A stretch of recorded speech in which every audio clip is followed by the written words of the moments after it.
Hi guys, my name is Jack, and today we're going to take a look at another horrible case with you. Today, we'll be exploring one of the most southern states in America, Mississippi. This state is rich in amazing places, such as the Vicksburg National Military Park, a Civil War battle site, Biloxi Beach, a perfect spot for coastal relaxation. Animal lovers will definitely appreciate the Marine Mammal Studies Institute. History and architecture enthusiasts will be captivated by the town of Melrose, which boasts many stunningly beautiful homes. And undoubtedly, the Biloxi Lighthouse is an excellent place for photography. But the brightest star of the state is, of course, the renowned University of Mississippi, commonly known as Ole Miss, where our story unfolds. During the summer, when academic activities on the university campus come to an end, it becomes especially quiet. The few students who remain over the summer attend extra lectures during the day or prepare on their own for the next academic year, and in the evening, they invariably visit local bars and nightclubs. Among these students was Ellie Costial. She was an upperclassman and stayed on campus over the summer to improve her knowledge in certain subjects. Recently, she passed an important exam for her class, Introduction to Retail, at summer school, and was planning to celebrate this with her friends. A small bar with pizza and daiquiris on Oxford Square is particularly popular among the youth, so it's always filled with people and resembles an eternal party.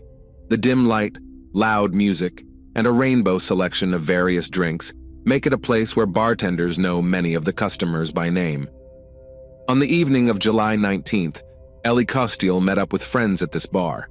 They talked and had fun, but Ellie seemed tense and spent the whole evening messaging someone on her phone. Then she had a couple of cocktails and discreetly left. This was one of the last places where Ole Miss student Ellie Costial was seen in public. On July 20th, 2019, around 10:30 a.m. during their routine patrol, police officers discovered the body of a young woman. It was found near an abandoned fishing camp by Sardis Lake, approximately 30 miles from the university. At the scene, the victim was found with 9 gunshot wounds to her back. Investigators collected 11 shell casings at the scene. A purse containing a driver's license and a student ID belonging to 21-year-old Alexandria Costial, a University of Mississippi student, was found nearby on the roadside. Alexandria Costial, affectionately known by friends and family as Ellie, was born on September 11, 1997, in St. Louis, Missouri. A blonde-haired little girl, she grew up surrounded by the care and love of her mother, Cindy, and father, Keith.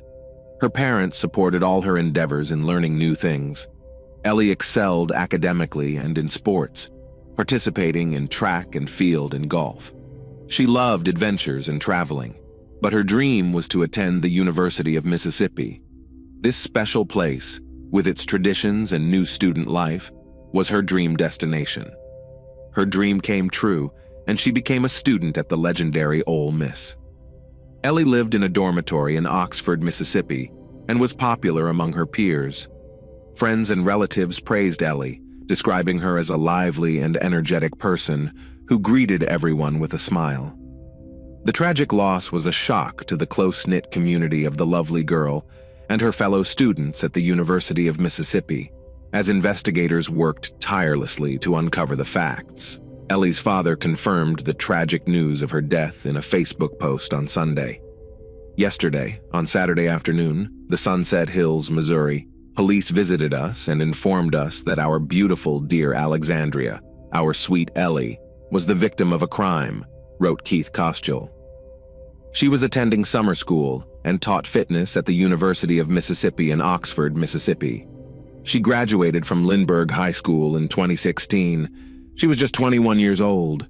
"We are deeply saddened," said Interim Chancellor of the University of Mississippi Larry Sparks in a statement to Today. Ellie was a valued member of our student community. Lafayette County investigator Jarrett Bundren told CBS on Saturday morning, "A white female was found on the ground with multiple gunshot wounds to her back. I'm working on this case and it's heartbreaking, the girl who was shot so many times."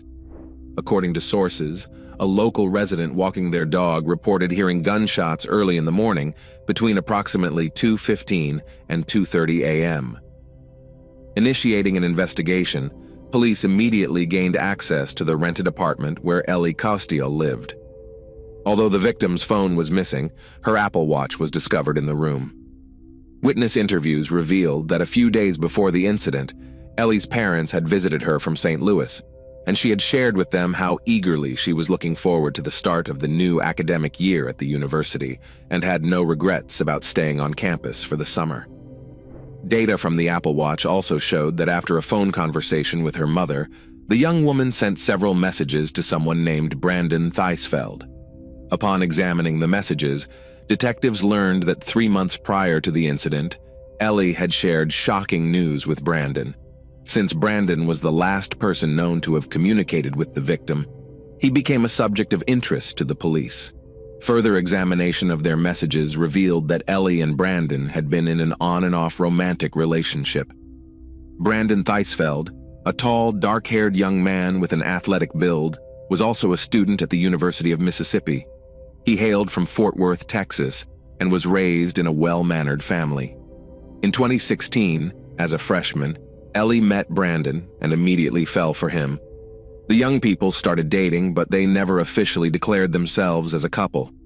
While Ellie's feelings for Brandon were sincere, he never demonstrated the seriousness of his intentions towards her. Ellie's friends reported that their relationship was not always smooth. They often argued, including in public. Ellie and Brandon would periodically break up, but then they would be seen together again after some time. On April 12, 2019, Ellie wrote to Brandon that she had taken a pregnancy test and the result was positive, but she received no reply from him. She bombarded him with text and voice messages, but her boyfriend ignored her. Exactly 3 months later, he finally responded, "I don't want a child at all. Seriously, it will ruin my life. I can't help you with this and I don't plan to. It's still very early. Just take a pill or make a doctor's appointment and deal with the issue." Ellie, deeply in love, desperately wanted to meet in person to discuss the situation, but Brandon continually refused.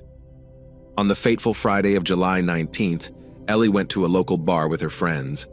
At 11:52 p.m., surveillance cameras captured her leaving the bar. She got into a taxi and went home. About 30 minutes later, she received a call. It was Brandon. At 1:58 a.m. on July 20th, Ellie got into Theisfeld's car for her last ride. They headed to an abandoned fishing camp by Sardis Lake. According to police reports, the drive down the dark road to the location was supposed to take about 45 minutes. Witnesses reported clearly hearing gunshots in that area between 2:15 and 2:30 a.m. Investigators contacted Brandon Theisfeld on Sunday afternoon and asked him to come to the station to talk about Ellie Costial. He found some convincing reasons to avoid coming, but assured the detectives he would meet them on Monday at 8:30 a.m. on Monday, July 22, 2019. After Brandon Theisfeld failed to appear at the police station, investigators began to track his phone. Location data showed that Brandon was heading to his home in Fort Worth, Texas. Authorities issued a BOLO, be on the lookout, for his pickup, which had a distinctive license plate with TAC 3IT. They also alerted all nearby police stations, and the suspect was arrested when he stopped at a gas station in Memphis. 2 days later, 22-year-old Brandon Theisfeld was placed in a local jail and charged with homicide. Theisfeld's lawyer and father claimed he was innocent. As the Oxford community grappled with the violent loss of one of their own, Ellie Costial's death quickly captured the nation's attention. Reporters eager to learn more about the student and the person charged with her death flocked to Oxford from across the country. Brandon Theisfeld insisted on his innocence until the end, but the evidence against him was more than sufficient. During his arrest, a gun matching the caliber used in the shooting near the lake was found in his possession. His car contained stained clothing, later determined by forensic analysis to be bloodstains belonging to the victim. It was established that after July 12th, Brandon had left Oxford to go home to Texas to retrieve his father's gun, allowing the prosecution to argue that the act was premeditated. His internet search history contained queries such as abortion services and abortion pills. It was later found that each time he agreed to meet Ellie, he canceled at the last minute or failed to show up without explanation. His search history also included queries on how to avoid punishment for a crime, how to conceal a crime, and how to use a weapon. A letter addressed to his parents was discovered in Theisfeld's apartment stating, "I am not a good person. This is not your fault. Something in me just doesn't work. I've always had terrible thoughts. I've always had these feelings. I just felt out of place. I think this is the end for me. I'll either go to jail or die. I know I'll get caught." On August 30th, 2019, a grand jury charged Brandon Theisfeld with the life-taking of Alexandria Costial. Yet again, he refused to accept responsibility for the incident. Brandon faced the ultimate penalty, capital punishment. However, the trial was postponed due to the widely known restrictions in place at the time due to the COVID-19 pandemic. On August 27, 2021, when the process resumed, Brandon Theisfeld, advised by his lawyer, pleaded guilty to mitigate the potential punishment. He was sentenced to life imprisonment without the possibility of parole. In his final statement, Brandon apologized to Ellie's parents. "My actions have forever changed your life, and the life of my family. I wish I could take it all back, but I can't. I pray for God's forgiveness, and I hope you can find it in your hearts to forgive me too," he said.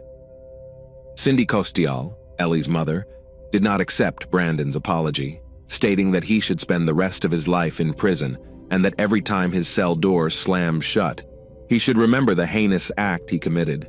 Investigator Jarrett Bundren eventually disclosed some already known facts about such a brazen crime to the public. He explained, "Ellie had told Brandon she thought she was pregnant. Brandon didn't want her to keep the baby, and the couple had many arguments about it. Although Ellie wanted to meet in person to discuss the situation, Brandon refused to do so until the day of the incident. Intent on questioning Brandon, the police asked him to come to the station for some inquiries. However, the suspect seemed to resist and continued to make excuses for not being able to come in. Alarmed, the police began tracking his cell phone and realized that Brandon was heading to his home in Fort Worth, Texas. Immediately after locating Brandon, authorities alerted all police departments in the vicinity, and the suspect was arrested when he stopped to refuel at a gas station in Memphis. Upon his arrest, authorities found blood on him.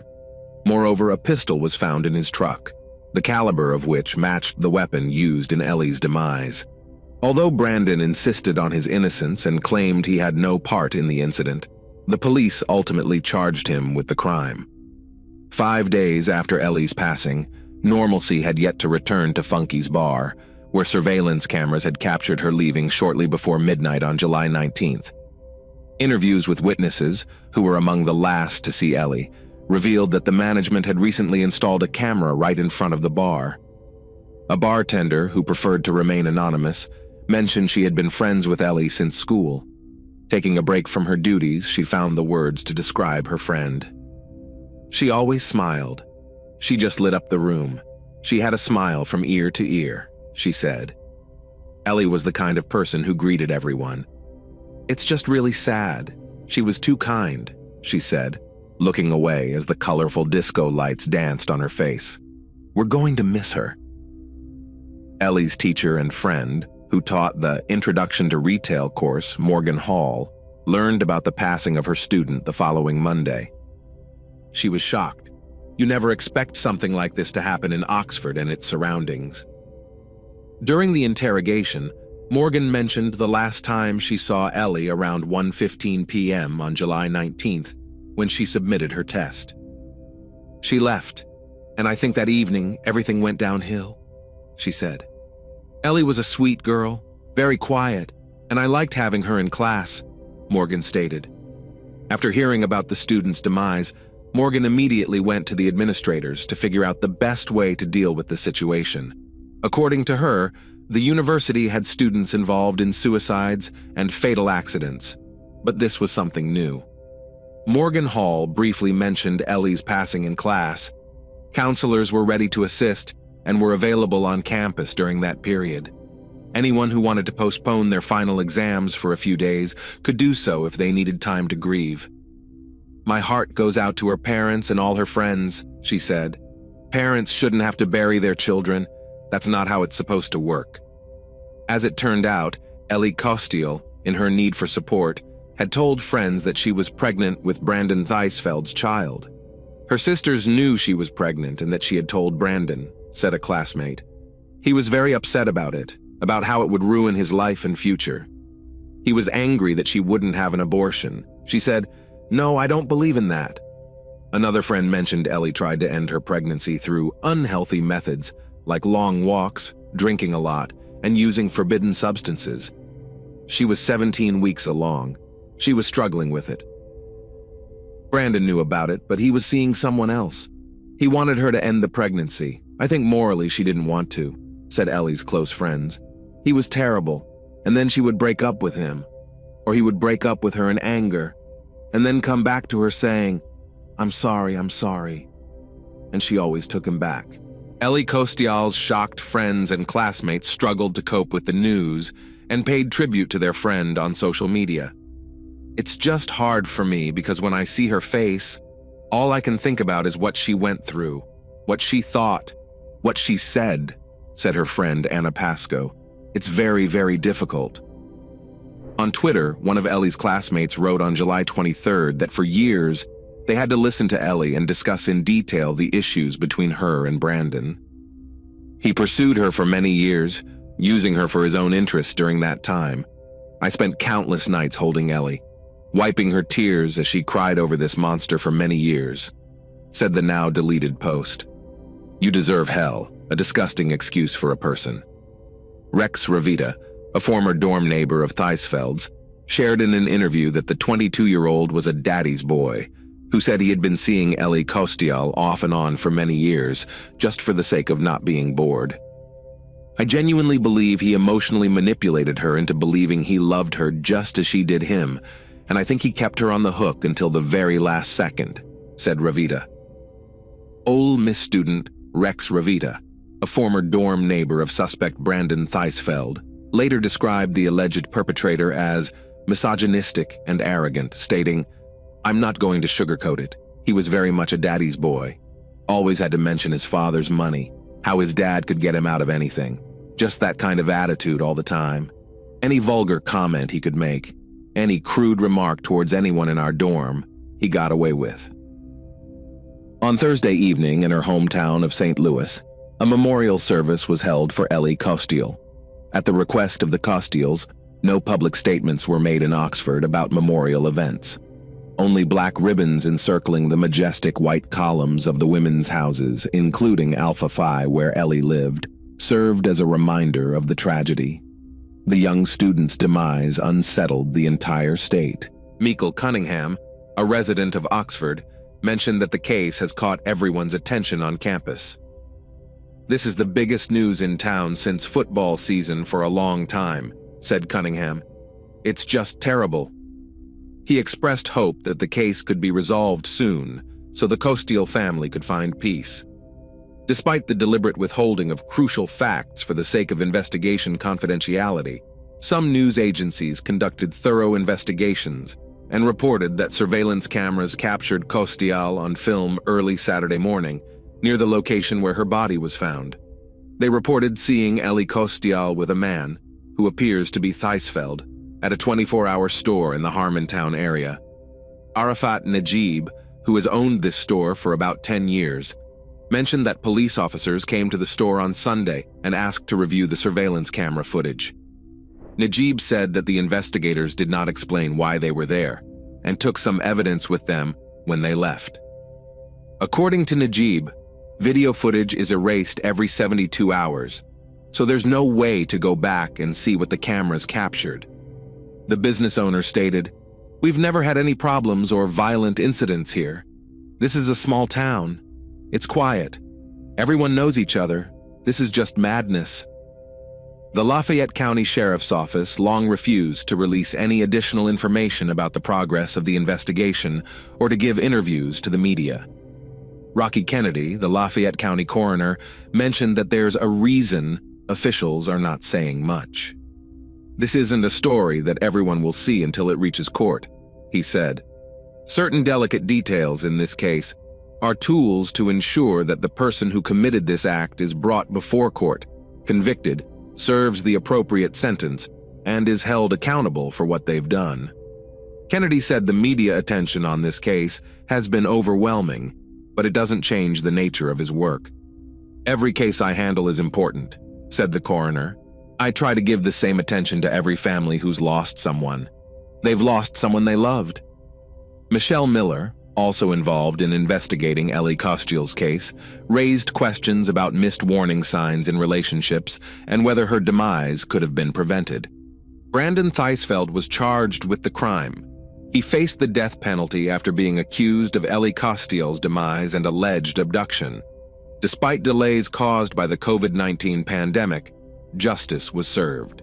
Eventually, in August 2021, he pleaded guilty to first-degree murder and received a life sentence.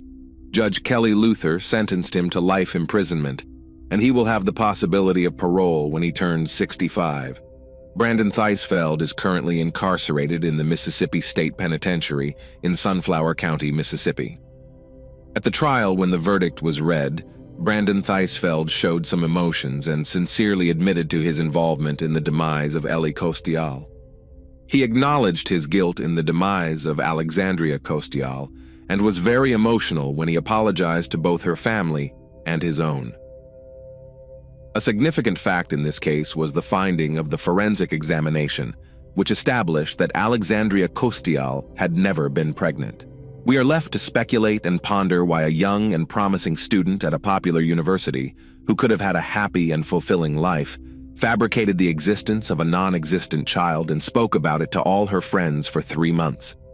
It seems she sincerely believed in it and thought that this news would melt Brandon's heart and make it belong only to her.